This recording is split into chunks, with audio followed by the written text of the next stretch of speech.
It's been a while, hasn't it? I'd like to apologize for this mod pack sort of journey taking a lot longer than I originally intended.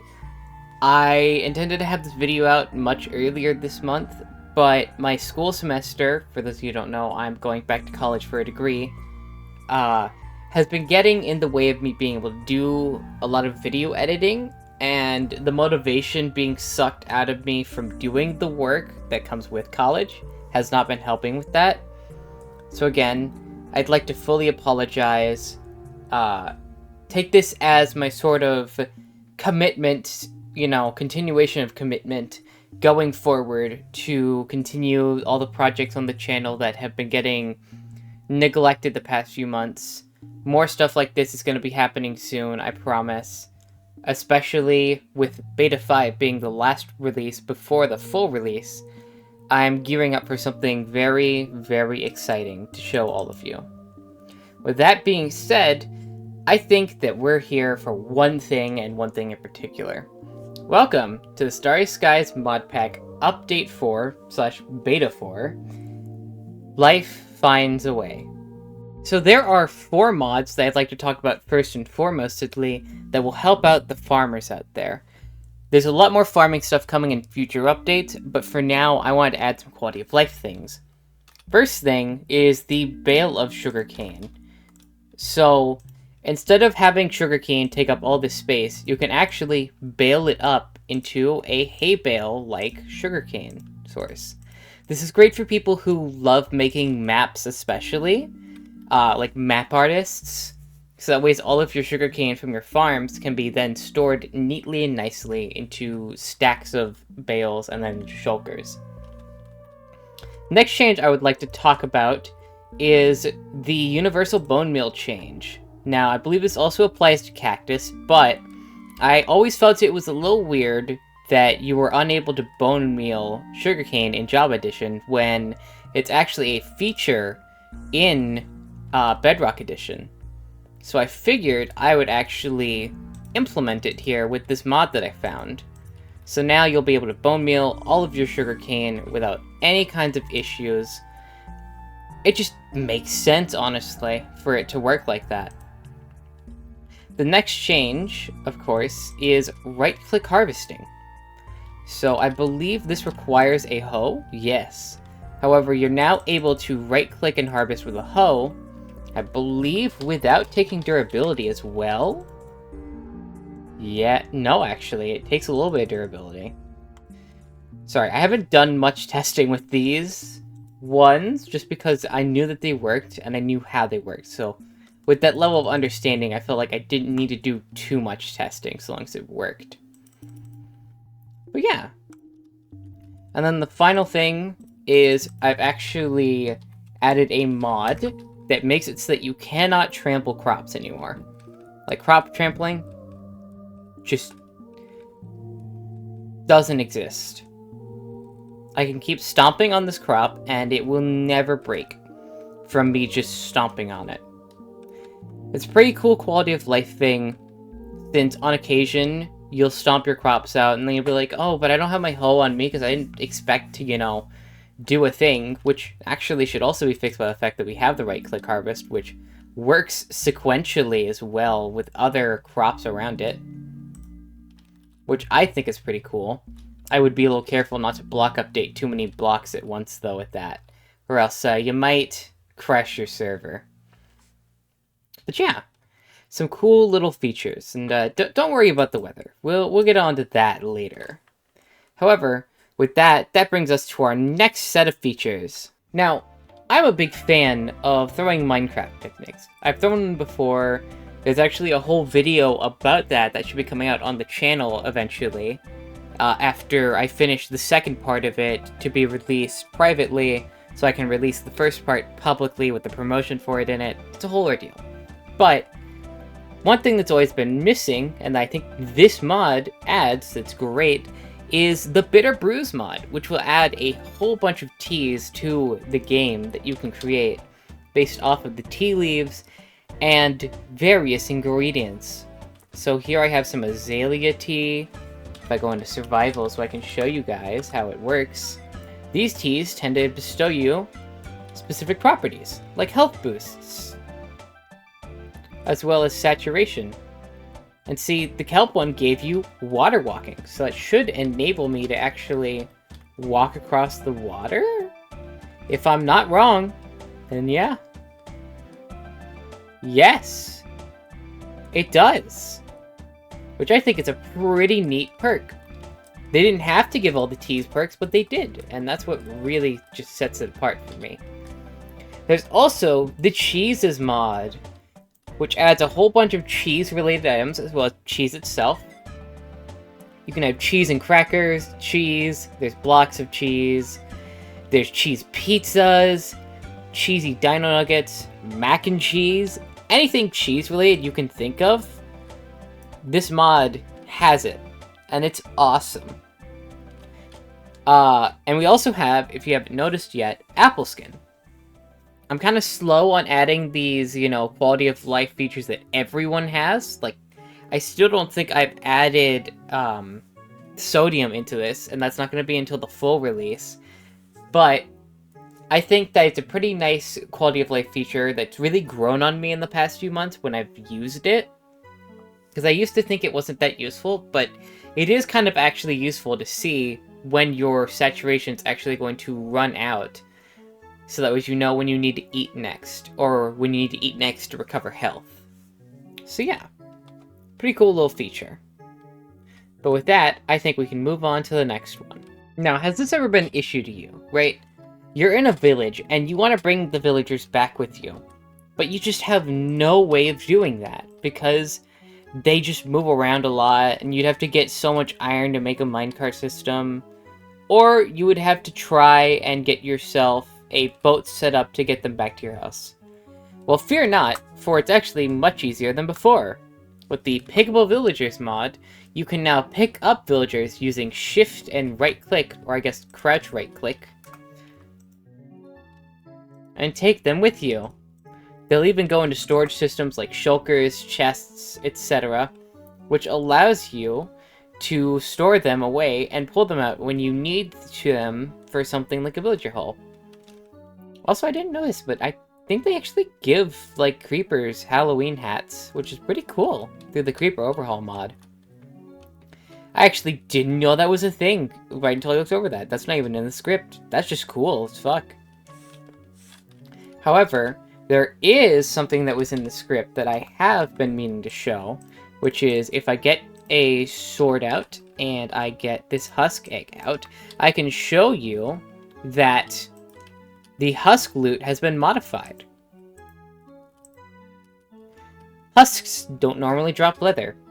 This is thanks to a mod that changes the Husk Loot table to be its own unique loot table that mainly favors, you know, leather, like rotten flesh in the zombie loot table, but gives more of a benefit for killing husks in the sandy deserts, as now, of course, they drop a resource that a lot of players need for some things like books.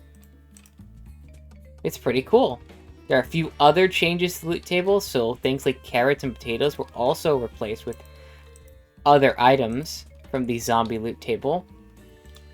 But yeah, it's a pretty cool little change that makes them stand out a little bit more. Of course, we have the hats from before. We'll talk about later about what mods were removed. But that's still here. You can still pull hats from it. It's still really cool. Anyways, on to the next one. Now, I want you to ignore, you know, everything happening in chat. Just look at this achievement. Best friends forever, forever. This is the Respawnable Pets mod.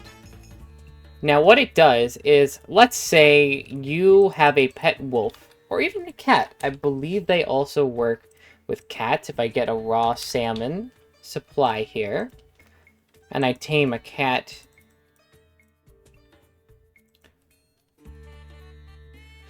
Let's say my pets accidentally burn up. Wait. Oh, fuck. I didn't... Anyways, as I was saying, let's say you had a dog and a cat. And you don't want them to die like that, permanently upon death. You can craft the etheric gem using gold nuggets and an ender pearl, and then right-click on your pets. And as long as you own them, they will respawn upon death. Now, how the respawning mechanic works is quite simple. Fuck, I'm trying to... Why are you extinguishing yourself? Anyways, what happens whenever you do end up losing your pets in some tragic manner, maybe it's by combat, for all you know, or a casualty of war. The next time that you sleep in your bed after adding them, and they died, is that they will actually respawn with you. So your pets now permanently respawn for you using this mod. No more sadness of losing them randomly to something jank. So yeah, your best friends forever. Forever. On to the next feature. Hopefully not as scuffed as this. Up next is a set of a few features. Now let's say you've got a very unfortunate world spawn, and for some reason, you know, it's right above lava. Or maybe you're running this mod pack on a PvP server, and your bed has been trapped by people who don't want you doing anything fun. Well, this is where our next mod comes in. The Spawn Invincibility mod. Oh wait, hold on. What? Hold on. Kill me, big man? Oh wait, that's right, you can't! Because guess what? You get You get spawn invincibility now, every time you respawn. This allows you to get out of lava pits, dangerous situations like suffocational traps. It allows you to get down from trees when you spawn into a world. All those things. It only lasts 15 seconds though. So, you want to make sure that you are out of the danger within the 15 seconds, or are working away at fixing your danger, so that you can get out after a few tries.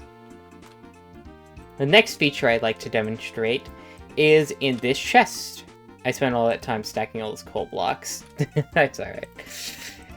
You can now smelt blocks of raw ore inside of blast furnaces, and I believe this may also work with regular furnaces. It's a much more convenient way of smelting down all the stuff whenever you return from a mining trip.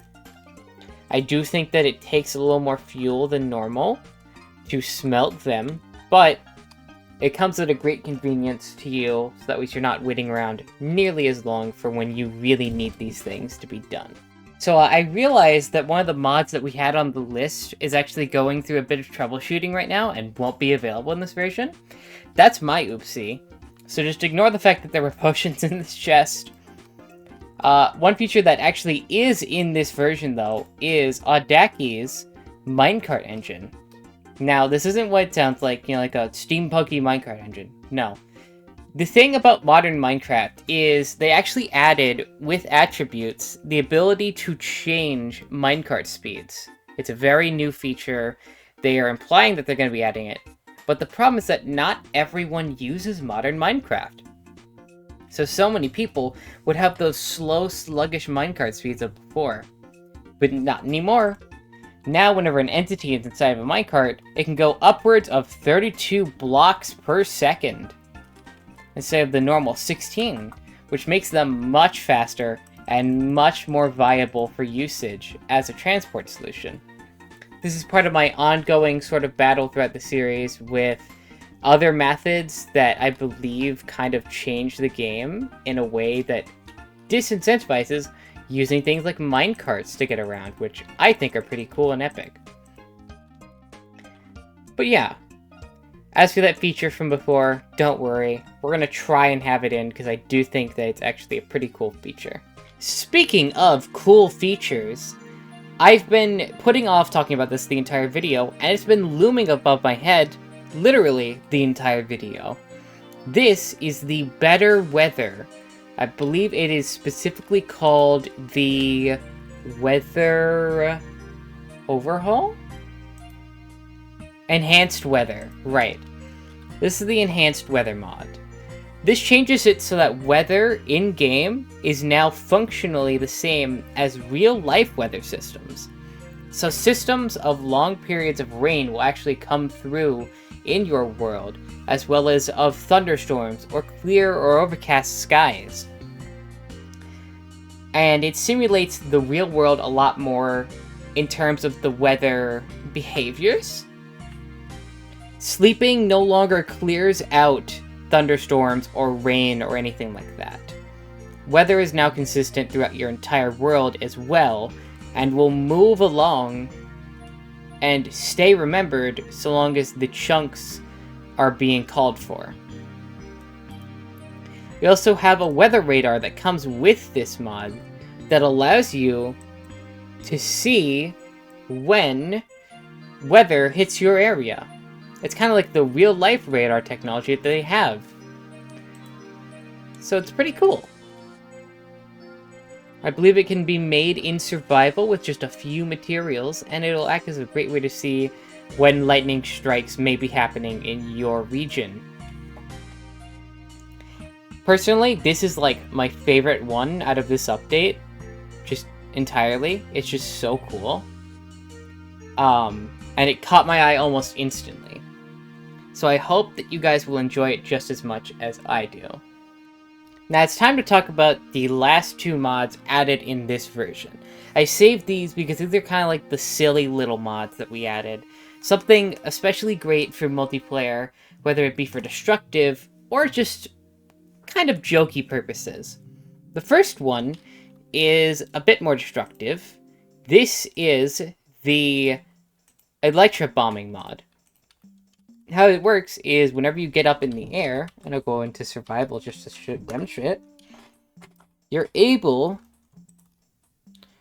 to throw down TNT as long as you hold both a flint and steel and TNT in your hand. So you can see I'm throwing out TNTs, they're getting lit in front of me, and they're landing directly on the ground.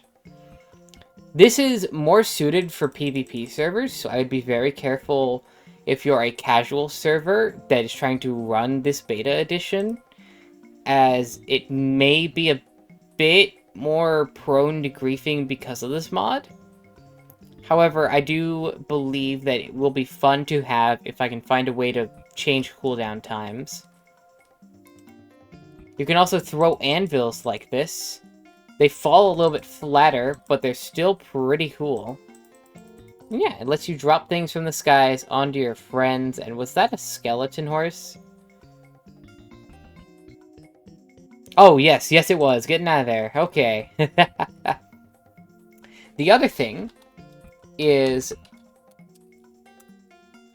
leashable players.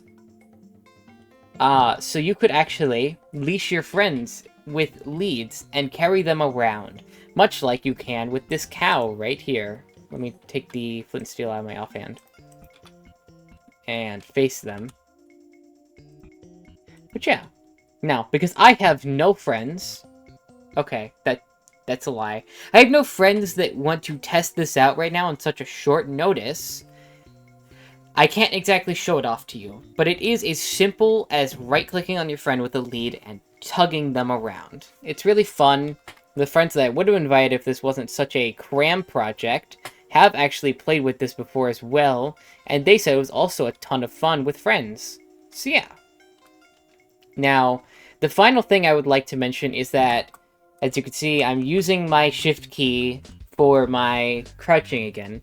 That is because we have removed the armor HUD mod, the mini HUD that used to be in the bottom right of the screen down here, because I felt like it was a bit unnecessary when you can always just view the bar here, and I will come up with a different way, hopefully in the future, to show it off without needing that specific mod, since it created a keybind conflict with right shift that could not be remapped because it didn't show up in the control menu. which was something that I talked about in the previous update. So that's where the status of why Mini Armor HUD is absent and will likely be absent going forward. However, this is not where the fun ends just yet, because I'm cramming this video specifically for one holiday that is coming up, like, tomorrow, as of recording this, and I want you guys to be able to have the little bit of content that I put effort into to create for Halloween. So without further ado, if I just snap my fingers, welcome to a normal Minecraft world where nothing terrible could possibly happen. We've got a whole bunch of things in here, such as the weather mod from before. It's basically the beta 4, but we've added a few things, particularly 3 mods. 2 of them are seasonal mods, things that I'm just adding for this update in particular, and won't be returning in future updates because this is an offshoot. And 1 mod that actually is a part of the next wave of this mod pack, the Beta 5 wave, which I'm not going to tell you what that mod is. I'm actually going to let you figure it out for yourself by playing it for the first time. But when night falls for the first time, you'll notice it, I'm sure. Especially with the config rates being upped for this edition. This mod also comes with 2 other mods that we've added, which are the seasonal mods. We have added Man from the Fog and The Legend of Herobrine to the mod pack in this version. Hence why it's very foggy around us, and if I were to set it to nighttime,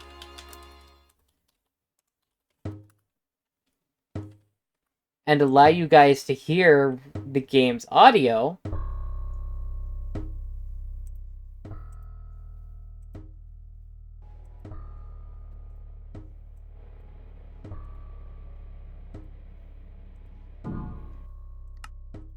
turn it up a little bit for you folks. You'll notice there's a little bit of a spooky droning behind me. So, play this edition if you're not scared enough to do it, and beware of the things that may pop at you from the fog.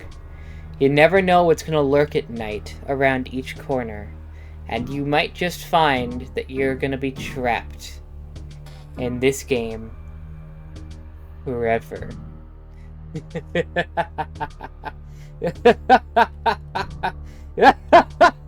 Now, seriously, evil spookiness aside, I've enjoyed making this mod pack. I've been working a lot on it behind the scenes with the full release version, trying to make everything balanced and trying to integrate quests into the original release rather than waiting for a more suitable time period to work on a V2, which will add quests.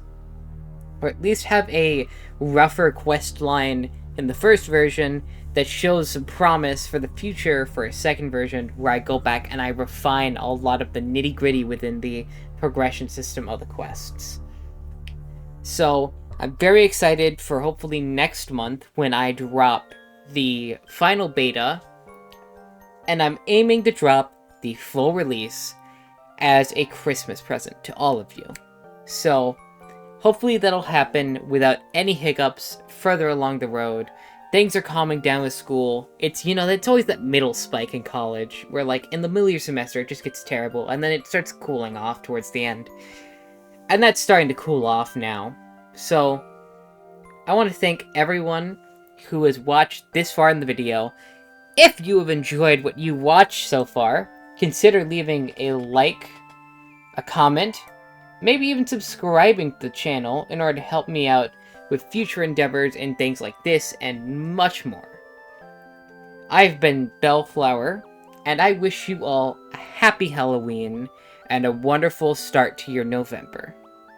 I'll see you on the next one. Bye-bye!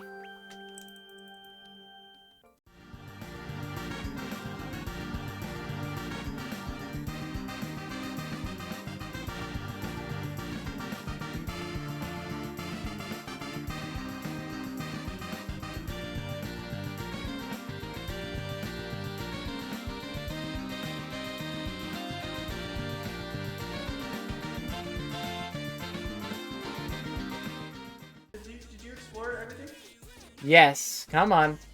Oh, okay. I trust. I don't want to get lost. Uh. That one I did! Fuck you!